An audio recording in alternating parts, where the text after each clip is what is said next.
chair and the organizer for giving me this opportunity to present the paper. My paper entitled Arunachal Pradesh, a Nationalized Political Space, a question mark. And I must admit the fact that this paper has the potential to disappoint my friends from JNU. This is because the paper is not theoretically grounded. And if you are a student of Kanti Baspai and Rajiv Bhargav, or for that matter, Nivedita Menon, it will disappoint you more. But excuse me for not having written very good crafted article on this. When actually I got this invitation from Homen about singularity of India, integration, homogenization, and racism, being from a place in Arunachal Pradesh where we don't have much problems relating to this, whether it is of singularity or integration, of homogenization or racism, I fail to understand the quote-unquote inner meaning of the very topic. I must thank Mr. Homen and the organizer for having made me understand the inner meaning of this very topic only when I came over and started participating in this seminar.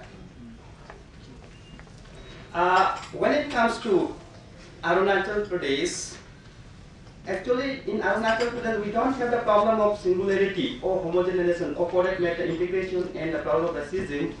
This is quote unquote again the mainland India. But I'm repeating, but we have the problem, all these problems vis-a-vis or with regards to one community against the another and second community against the third community. This is because of the fact that Arunachal Pradesh is made up of more than 100 tribal communities. You would not imagine even more than 100 tribal communities speaking different languages or different dialects for that matter. To start with my paper, I think we need to identify some of the uniqueness or unique features or political features of Arunachal Pradesh so as to make you understand about the situation there, how for the student or for the people who are staying in Manipur or Nagaland or Meghalaya, for that matter, even in Assam also, you would not be in the position to understand, people would not be in the position to understand why the people of Arunachal Pradesh are so inclined towards the quote unquote again national mainstream, or why we are so nationalistic in nature. And to make you understand this, let me make a statement, three statements in fact, about the uniqueness of Arunachal Pradesh. First is what Reverend talked about. Arunachal Pradesh didn't have to sign either the instrument of accession or the merger agreement. We didn't sign any agreement. And therefore, all Arunachal Pradesh Student Union has been harping on the fact that we were never part of India, we were never part of British India. Therefore, we were independent and we should also be independent today. This is a statement of not a people perception, but a statement of all Arunachal Pradesh Student Union. Second one is very important uniqueness about Arunachal Pradesh is that the missionary activities or the education sector, in the sector of education, the Christian missionaries did not come to Arunachal Pradesh. Basically because of the existence of inner regulation of what is known as Bengal Eastern Frontier Regulation of 1873. However, Hindu missionaries were allowed to enter into Arunachal Pradesh, that is Ramakrishna mission schools and Vivekananda Kendra schools are allowed by the Indian Prime Minister of India, Srimati Indira Gandhi, to educate the people there, educate again, maybe quote unquote once again. I will talk about this slightly later. And important in political front about Arunachal Pradesh is that the introduction of Panchayati Raj in Arunachal Pradesh preceded the introduction of electoral politics. In 1968, Panchayati Raj institution came into being, and only in 1978, the first parliamentary election was held in Arunachal Pradesh.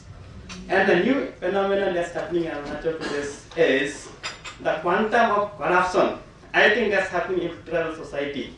And if anybody wants to prove Ashish Nani wrong, I think one should come to Arunachal Pradesh and see how corruption has become a way of life. You can quote me. The corruption has become a way of life for the people of Arunachal Pradesh. Let us come to the point now. to the exact paper now.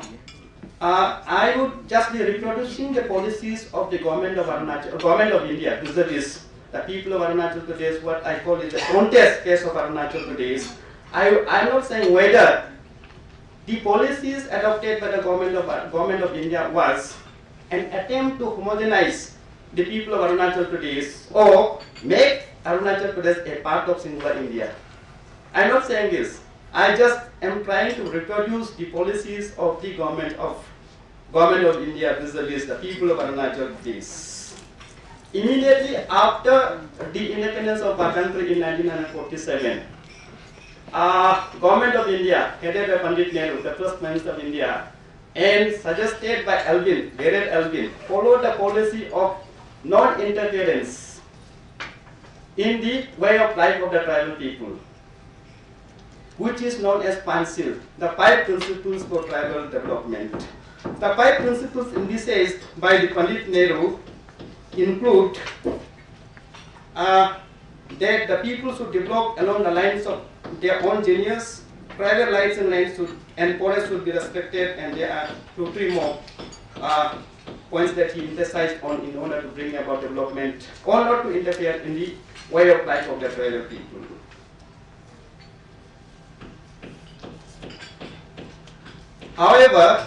However, this continued till 1962. This policy, PANCIL policy, continued till 1962, and because of the existence of this PANCIL policy of non-interference, or which is otherwise known as go-slow policy, no major developmental initiatives were undertaken in Arunachal Pradesh. Maybe they didn't want to disturb the tribal way of life, or maybe they didn't want to develop Arunachal Pradesh so that China doesn't take it over. After creating so much infrastructure, China takes it over. In that situation, it is extremely bad for the government of India. 1962, it was a sample defeat of the Indian army at the hands of the PLA. I would say sample defeat. And after that defeat, the academicians, political leaders started to debate over the issue, over the policy adopted by the government of India, that is policy of non-interference. And it was finally decided that the PANCIL policy of Pandit Nehru needs to be given a second look. Thereafter, major developmental initiatives were introduced in the state of Arunachal Pradesh. And one of the initiatives of the government of India was to bring about the governmental institutions till that point of time. In fact, till 1965, Arunachal Pradesh was under the control of the Ministry of External Affairs. Till that time, we were not represented either in the parliament. Parliament, of course, we were represented by a nominated member of parliament, but in Assam State Assembly of Assam, we were not represented there till that point of time. Therefore, it was thought that governmental institutions must be introduced in Arunachal Pradesh, and thereafter, Panchayati Raj came into being in 1968 and 1969. And second policy that was adopted by the government of India, which can be termed as an attempt to homogenize, making it a singular state, was imposition of Hindi, directly or indirectly imposition of Hindi. Till 1960, late 60s, the medium of instruction was Assamese. However, it was replaced by Hindi, and in order to impose, I would say, quote unquote, impose Hindi, imposition of Hindi, the army and SSB played a significant role directly or indirectly. However, because of the existence of so much of tribal communities in Arunachal Pradesh, Hindi became very, very popular, and it helped directly or indirectly, that leads to the homogenization of India. Or is that in India become Arunachal becoming very much a part of homogeneous India. The third important policy that was adopted by what I talked about in the initial introduction was the Hindu missionaries were allowed. Hindu missionaries were allowed to impart education in Arunachal Pradesh Pandit Nehru was very particular about the tribals of didn't collect notice from the agency. Now Arunachal Pradesh, that 1954 it became notice from the agency. If you look at the speeches of Pandit Nehru, one looks at the speeches of Pandit Nehru, you will be finding that one finds that he was extremely critical of the activities of the Christian missionaries. Reverend would correct me if I'm wrong. Pandit Nehru was extremely critical of the activities of the Christian missionaries, either in Naga Hills or in the Mizo Hills. Therefore, maybe Pandit Nehru did not want that the tribals of Arunachal people like me should be influenced by the foreign agencies or external forces. Therefore, he didn't want that the people of Arunachal Pradesh should be educated by the Christian missionaries. Probably that was the reason that Srimati Indira Gandhi invited Hindu missionaries to impart education. And we have so many schools in Arunachal Pradesh that impart quality education in Arunachal Pradesh. This could be one of the reasons for that. And another important point that we must remember as a part of, I think, the policy of the government of India maybe was after state become a state, the Arunachal Pradesh became state to 1987.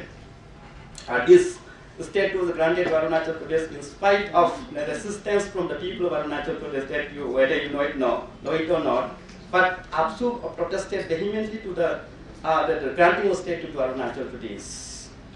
And after granting of state to Arunachal Pradesh, an article was inserted in the Constitution of India. You have Kashmir has 370, Nagaland has 371A, Mizoram has 371G, Arunachal Pradesh has 371H of the Constitution of India. That does not guarantee that unlike Article 371A and Article 371G, that doesn't guarantee the customary laws of the tribal people there. It gives, Article 371H of the Constitution gives special power to the governor of Arunachal Pradesh with regards to law and order problem, which means that the governor of Arunachal Pradesh now, General J.J. Singh, has the power to take independent decision without the consultation of the cabinet of Arunachal Pradesh, government of Arunachal Pradesh, with regards to the law and order problem in Arunachal Pradesh, which means that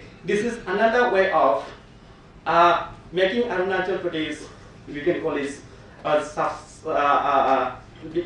remaining secondary to the dictates of the maybe constitution or maybe to the government of Arunachal, to the government of India. Now,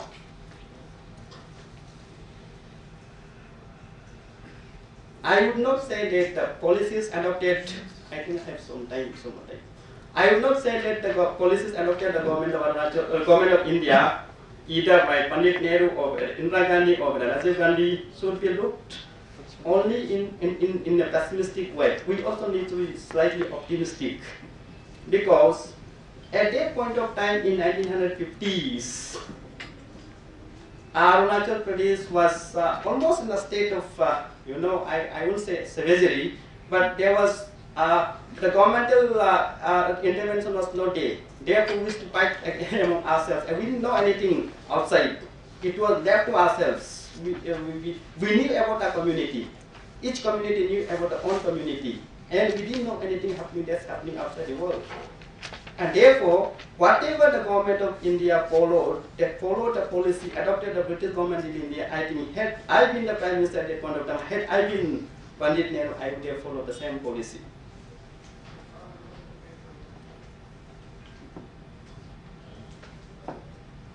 But sad part in Arunachal Pradesh now is the fact that the virus of liberalization has started to creep into Arunachal Pradesh, every class of Arunachal Pradesh, and the political society of Arunachal Pradesh is now only interested to make money. I should don't quote me, and only interested to make money in the sense that we have this more than 165 hydropower projects coming up, and entire forest and land of Arunachal, almost entire forest and land of Arunachal Pradesh now is mortgaged to these multinational companies. and political class is making good money out of that. Also, what adds to the problems in Arunachal Pradesh is the policy, whether it is directly or indirectly or with intention or not intended policy, is the policy of the government of India. Now, Prime Minister Manmohan Singh has announced an amount of rupees 24,000 crores. I repeat, 24,000 crore rupees for the infrastructural development of Arunachal Pradesh. And that package, 24,000 crore, is, I think, to me and to my understanding, is not meant for the development of infrastructure or road communication. Development road communication, not for the people of Arunachal Pradesh, but in order to ensure the smooth movement of men and machineries of those hydropower projects, owner of the hydropower projects or multinational companies. That needs to be underscored, and this is very, very important issue that we need to understand.